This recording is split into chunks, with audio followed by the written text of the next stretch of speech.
Cette table ronde a pour but de questionner la nouvelle forme scolaire.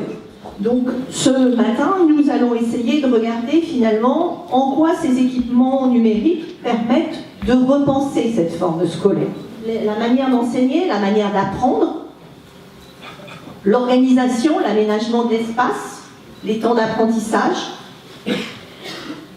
les modes d'évaluation, de suivi, de pilotage, la formation des enseignants.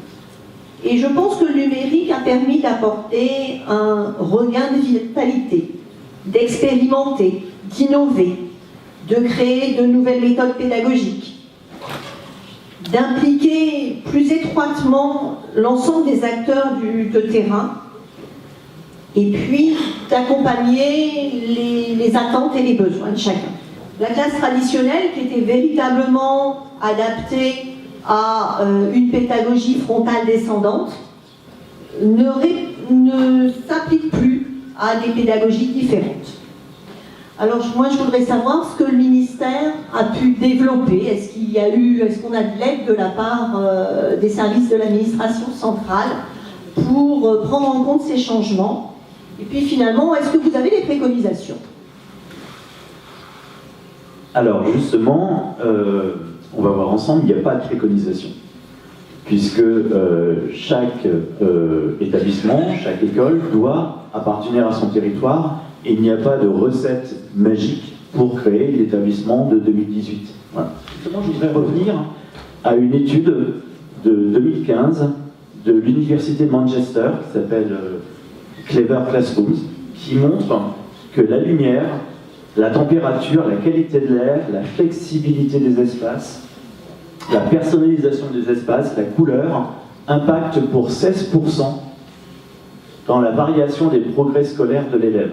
Donc c'est pas du tout anodin de s'emparer de cette question-là. Bien sûr, des pratiques pédagogiques actives existaient avant le numérique. La pédagogie de projet existait avant le numérique. Par contre, ce qu'on observe, c'est que le numérique, l'intégration du numérique, amplifie ces pratiques pédagogiques. Il y a une amplification. Et donc la façon de travailler des enseignants et des élèves change. On a besoin de production collaborative, donc d'espaces qui permettent ces productions collaboratives. On a besoin également d'espaces qui permettent aux élèves de s'isoler pour produire. Donc on voit que les pratiques pédagogiques renouvelées qui intègrent le numérique impactent l'architecture scolaire. Le ministère a mené une réflexion autour d'un projet qui s'appelle Archiclass. Et ce projet permet justement d'apporter un accompagnement aux collectivités territoriales qui ont la maîtrise de ces sujets. Le but ici, c'est vraiment de proposer un accompagnement qui associe l'ensemble des acteurs de l'école pour réfléchir justement à une définition de leur projet dans le cadre de rénovation, de construction scolaire. Qu'est-ce qu'on veut comme école? Qu'est-ce qu'on veut comme collège? Et donc, à partir de là, on met en place la démarche Archiclass, qu'on retrouve sur le site, et qui a été conçue en partenariat avec la Cité du Design de Saint-Étienne. Donc vous allez avoir des témoignages concrets, pragmatiques, où on demande à chacun des acteurs de témoigner de leur organisation, de leur démarche. Pourquoi vous avez fait ce projet-là? Comment vous y êtes mis? Quel type de réunion? Quelles problématiques ont été soulevées? Quelles solutions ont été apportées? Cet espace laboratoire, on peut en trouver ensuite des exemples à l'étranger, mais également en France. Là, on voit des exemples à droite d'écoles françaises. On en est à 45 projets valorisés, hein, donc vous voyez qu'en quelques mois, une dynamique prend également sur le site. Donc là, vous avez un certain nombre de témoignages qui sont filtrés par moteur de recherche, par niveau scolaire, par type d'établissement, et qui permettent justement d'aller voir concrètement les projets détaillés dans leur organisation et dans leur transférabilité. Le but, on le voit à travers les témoignages, c'est d'aller vers la flexibilité des espaces et surtout la polyfonctionnalité. Ce n'est pas un site uniquement ministère de l'Éducation, on associe au plus près les collectivités territoriales pour copiloter cette réflexion. J'ai eu la chance d'accompagner le collège Compère Morel, donc à Breteuil, dans le cadre d'un appel à projet qui s'appelait le Lab Éduc. Et moi, mon regard aujourd'hui, c'est comment est-ce qu'effectivement, par l'expérimentation, et avec une équipe qui réunit des acteurs très différents, on a pu expérimenter sur un temps assez court la transformation d'un CDI donc, au collège Compère-Morel de Breteuil. La Caisse des dépôts a rassemblé autour d'elle un certain nombre de partenaires, donc le ministère de l'Éducation nationale, l'Association des maires de France, l'Assemblée des départements et des régions de France, et donc mis en place cet appel à manifestation d'intérêt, le Lab Éduc. Donc vraiment l'objectif c'était comment est-ce qu'on peut co-concevoir des nouveaux espaces au sein des établissements scolaires à l'heure du numérique.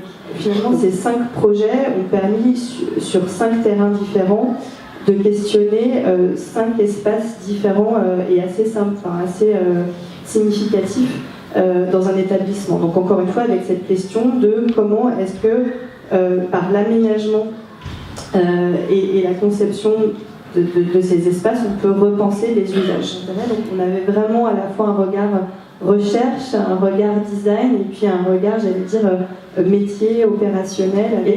Et la question que s'est posée le collège, c'est comment d'un CDI on peut en faire un centre de connaissances et de culture, donc ce qui s'appelle le 3C. Ce qu'on s'est dit pour cette transformation du CDI en 3C. Donc ça, c'était nos 3 enjeux. Au sein d'un même espace, faire différents espaces. Comment est-ce qu'on peut augmenter la complémentarité entre papier et numérique. Et puis, donc le 3e sujet, d'en faire un lieu ouvert sur l'extérieur. On a donc créé pendant ces 6 mois de manière itérative, progressive, parfois en trébuchant, parfois en se rééquilibrant 4 espaces. Un premier espace qui est un espace qu'on a appelé détente, lecture.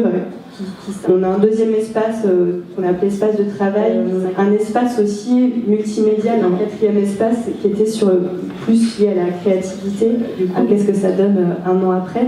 Il y a un point positif qui a été retenu, c'est que vraiment la modularité fonctionne très bien et que le fait qu'il y ait du mobilier qui soit avec une ergonomie facile, effectivement, du coup, les élèves, les enseignants, ça leur permet de reconfigurer l'espace en fonction de leurs besoins. Ce que me dit la professeure documentaliste, c'est dire finalement le fait d'avoir cette multiplicité des outils numériques, ça brouille complètement les espaces. Et en fait, un élève il peut se mettre à une table pour lire un livre, et comme il peut se mettre dans un canapé pour travailler.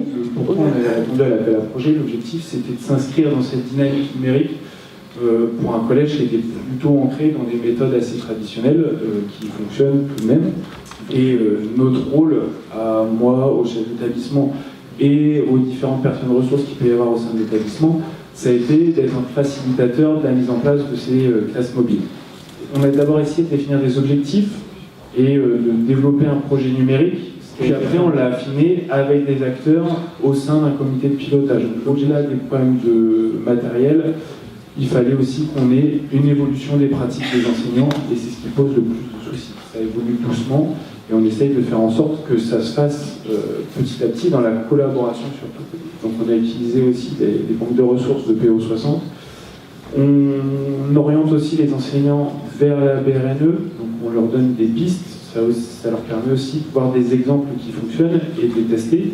Le plus gros travail que l'on a, c'est au niveau de la formation, et c'est ce qui nous permet d'avancer plus facilement, et ça leur permet d'évoluer comme ça, et puis d'apprendre aussi à utiliser le numérique au service du pédagogique.